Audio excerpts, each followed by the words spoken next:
Tsubaraya Production and Marvel Comics, joint production of Ultraman, The Rise of Ultraman, which I think if you look at that, that looks a little goofy on the cover. It's Ultraman, then The Rise of Ultraman. But anyway, The Rise of Ultraman #1 is here. I'm recording this the day it came out, September 9th, 2020. I bought it right away. I think the main cover was this Alex Ross one, which I've always liked his work, so I appreciate it. This looks like a suit with the wrinkles here, and the eyes look like kind of the paper mache type thing. And if you look closely here at the bottom, you can see that they look like Ultraman's eyes do on the old show, where there's little eye holes for the guy in the suit to see. Anyway, neat stuff. I'm going to go over the credits real quick. I love this super high contrast iconographic logo that they did here. Half of Ultraman doing his Specium Ray or whatever it's called. So let's see. Writers, we have Kyle Higgins and Matt Groom. I'm only vaguely familiar with Kyle Higgins. Matt Groom, I don't think I'm familiar with any of his work. Artist was Francesco Manna. Color artist was Epson, Grundetron. So separate art was in the Things to Come scene. I think it was a double-page spread that was done by Ed McGuinness and Espen Grundetron. The Ultra Q short, which I really enjoyed, was written by Kyle Higgins and Matt Groom, just like the story, the main story, and the artist was Michael Cho, and I really like the art by Cho in the Ultra Q story. The Kaiju Steps, I didn't really pay much attention. I read through one and then I kind of glanced at the others. Cute. Nothing else to say about those at the moment. Lettering was done by Ariana Mayer. The color was Alex Ross. I talked about that. I won't go over the variant covers because I did not look at those ones. C.B. Cebulski, well, he wasn't the editor of this. He's editor-in-chief. I was going to say, he got in trouble for writing under a Japanese pseudonym. I don't remember what he was writing, but I think he was writing, maybe it was I wonder if it was the manga verse, the Marvel manga verse. Anyway, I'll look into that later. But I hear Tom Brevoort thrown around a lot, but I don't know what work he would have done on this. So I will leave those people alone and just get back to talking about things I can talk about. So I really wanted to call, or my impression of this comic overall is that it's full of a lot of intrigue and it's interesting. And being somebody who knows, I liked what I saw so far. I'm going to give quick impressions. I liked it overall. The artwork was, for the most part, very good. I am enjoying what the story is so far for two facts. One, it is differentiating itself, as far as we can tell right now, from the classic Ultraman, which had aliens coming from outer space, basically, and Ultraman dealing with them. Now they're nightmare monsters, or they're called nightmare monsters in one of the panels. And they are referred to as kaiju. These people are in Japan. I don't know exactly what kaiju means in Japanese, all the details or nuance of the word. So I couldn't say that kaiju only means giant monster, and therefore they shouldn't be calling them kaiju because they're not appearing as giant monsters. They're large monsters, maybe 6 feet tall or 2 meters. But I couldn't really say about that, and I don't really want to speculate too much. I know that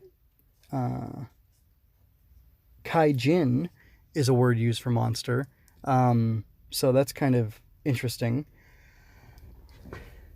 And let me see. Hold on, I'm just flipping through right now, and I'm trying to find it exactly. Shin's talking about beating back the darkness. He's a real hero type, it seems like. I like Shin's personality a lot, so that's a good thing. That's definitely a positive from this. Let's see.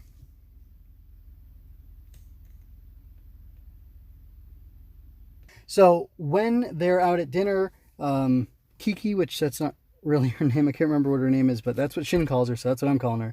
She says, I know that nightmare monsters exist, and a secret multinational operation exists to fight them. What secret could be bigger than that? So they are talking about, she refers to them as nightmare monsters, but you know what? In that second reading now, I'm not 100% sure she meant that they're nightmare monsters, like they come from nightmares. Maybe she just means they're nightmarish because, they are pretty freaky looking. So that could be what that is. But then Shin makes a comment about one coming from outer space and how crazy that is because it really seemed like the idea was that they were coming in. No, and Captain Greystreak says something about about them coming in from another dimension, like they distort reality or space time, is what it sounded like he was gonna say, because something was grown larger in a meat locker or whatever, where they had stumbled upon, or he and Kiki had stumbled upon a kaiju. So anyway, I got really distracted from my point. I like the tone of the story. I like how much mystery is in it. I like how Kiki is kind of self-aware. She's a 2020s character being written in 2020, and she's suspicious of the multinational secret organization that she's now working for, which is probably smart because, when things are too big, they can be corrupt, they can be evil. And from what we saw in the Ultra Q story with that little surprise at the end there, maybe there's, deeper, badder Hydra type stuff going on with this organization, the USP, than, we might suspect at first, or then you might suspect at first, especially than you would have suspected just watching the show as a kid. Like, I don't think the SSSP is evil at all in the original Ultraman series. But then again, I haven't seen enough of it to know for sure. But yeah, so that's kind of my general overall impressions, stuff about the story. I think the art is really cool. Let me flash around. Well, okay, so Cho's art is awesome. I only have one example of it, but I think one example is all you need to see how super cool it is. Like, the kaiju looks cool. The man and woman from Japan look cool. You don't really see the French people operating over here, but like even just the way it's colored, it looks really good. I like that black and white for, it being in the past. This is in 58, I think, and the first incident from outer space happened in 66 with Moriboshi being hit and killed, and there's a monument to him at the HQ of USP. Anyway, but just like his line, like, I like everything about Cho's art a lot. It's really good. I mean, I don't know, both. It's like a more traditional, slightly more simple style, I think, but maybe it's just because it's drawn, or the colors are grayed out, and it's set in the past. I'm thinking that, but like the designs seem a lot more simple and crisp and clear, and like they're more iconographic. They're unapologetic about being older in their style, I think. Whereas the art done in the, I guess, Mana's art done in the more modern setting, in the 2020 setting, it feels a little, I don't know, a little 2020 to me in a way that I don't like. Like, I think there's some off-model, there's some problems with art drifting off model, and maybe too, to be fair, Cho had less work to do, although I don't know their individual schedules, but Cho was only turning out the Ultra Q story, which was smaller, although it could have been rushed. At the end, they decided to do it. But I don't know, I'm just speculating here, but like, Mana's art is a little inconsistent for me. Like, the kaiju look cool, all the characters look cool, mostly like when they're on model, but they have instances where they shift. So, well, and then I'll show some faces that are shifting that I was kind of bothered by, and then I'll get to sequential art. So, like, Kiki and Commander Dude, I can't remember his name, are, yelling, and they're shocked and astonished at what's happening to Shin, and they are wearing these expressions of horror, right, and disbelief. But Commander Dude yelled at Shin, and something about, I don't know if it's the coloring, I think it's the line work though too. Something shifted in the line work and the coloring from this panel where he's yelling at Shin to shoot the kaiju, that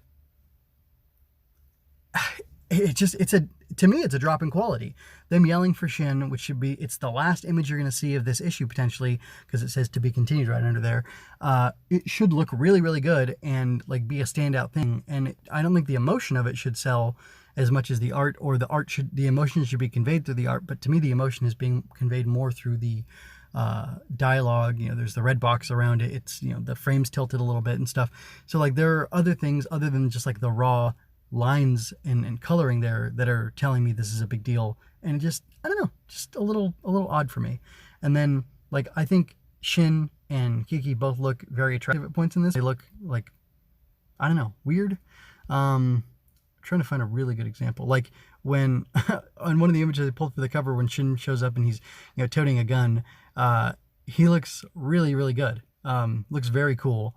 But then in some of the other scenes, they just, I don't know, they just look less great. And it's like, but it's almost as if because they're having dialogue, the quality of the art's being dropped. Whereas I feel like in a less exciting scene, because they're just sitting at a table talking in a restaurant, you should have more of an impact there. I don't know. And then there was an issue at this this Project Starlight out in the sticks.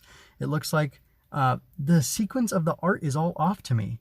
We see something like crashing to Earth, it looks like, and then we see the shack, and then a monitor goes off, and then the roof hatch opens up, and this big, blaster thing comes out, and it shoots at, I assume, the thing that's coming in. It's trying to like surface to air intercept it. But just the sequencing felt off. I almost thought at certain points, like, is the art going backwards? Is it kind of done in a manga, like a reversed layout to a Western comic? But I know it's not, but it almost feels as if it should be. And that page in particular is very troublesome to me, and I have a hard time. I had to look at it multiple times before I really understood. Like, I got it, something falls from the sky, this gun comes out and it shoots, but like, we don't see it shooting. Or, I mean, it almost, to me, I'm serious, it almost looks to me as if it's supposed to be the gun shoots, and then you go from that panel left, and then it's after it's shot, everything's quiet and peaceful, and it's telling you that it has something to do with this Project Starlight. And then the beam is shooting out from Earth's atmosphere out into space, and then I guess there's a technology and a monitor. I don't know. It really doesn't make sense to me. So some quibbles with some of the artwork, with Mana's art, both in, I guess, execution of it as far as like the sequential nature of the art, and then also the I guess the quality and consistency of the art throughout. I had some problems with that, but I really like how skeptical Kiki is of the USP. In closing, I like how skeptical she is of the USP. I'm intrigued by that. I'm hoping that there's going to be a lot more. I hope that they mostly stay in Japan. Like, I'm fine with that as long as they dig into the story. And if I don't care if Japan's the main headquarters or not, but if there's something that they can uncover there, that would be really interesting. And I like Shin. It's fun to me that he's like a science nerd. He's a techie. He builds stuff, but he's happy to shoot a gun and or this K-ray blaster or whatever they call it, and that he's also he's got like not bravado necessarily, but he does have some bravado. But he has like a kind of a hero complex, and he wants to be fighting against the darkness and all this stuff. And it's kind of interesting because he wanted that so badly, but Kiki got accepted the USP, and I like that there's that tension in their relationship, and I'm wondering how it's going to change, because I'm assuming if he becomes Ultraman, he's going to get wrapped into the USP somehow. But maybe it'll be in an unexpected and interesting way where he'll still kind of be outside of it. That could be fun too. So overall, I really like this issue. I would definitely say if you like science fiction and kind of mystery type stuff and you're not familiar with Ultraman at all, it's definitely worth checking out. And if you like Ultraman and you've seen it, and you were worried that this was just going to be a retread or a repeat of the original story, I don't think it's going to be that. I don't think you have to be worried about that. And at least this first episode, or this first issue of the comic wasn't. And it was definitely interesting, held my interest, and I think it definitely stands on its own, and it held my interest not as just a Ultraman thing, but as a comic book, because I would have been willing to say it was boring and not spend any more money on it if it was. So anyway, that's...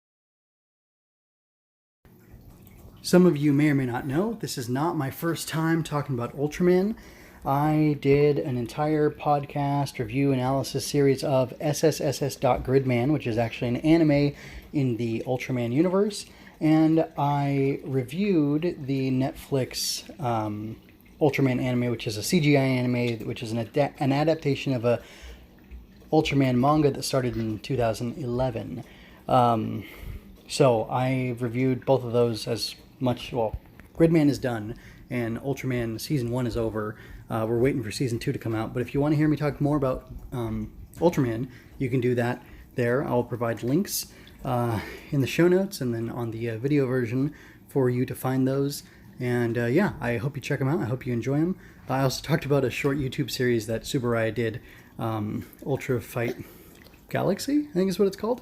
Anyway, you can check out those links and find me talking about more Ultra stuff there. I had a lot of fun with it. I was a Ultra. Well, if you listen to those things, I'll just give you a little insight.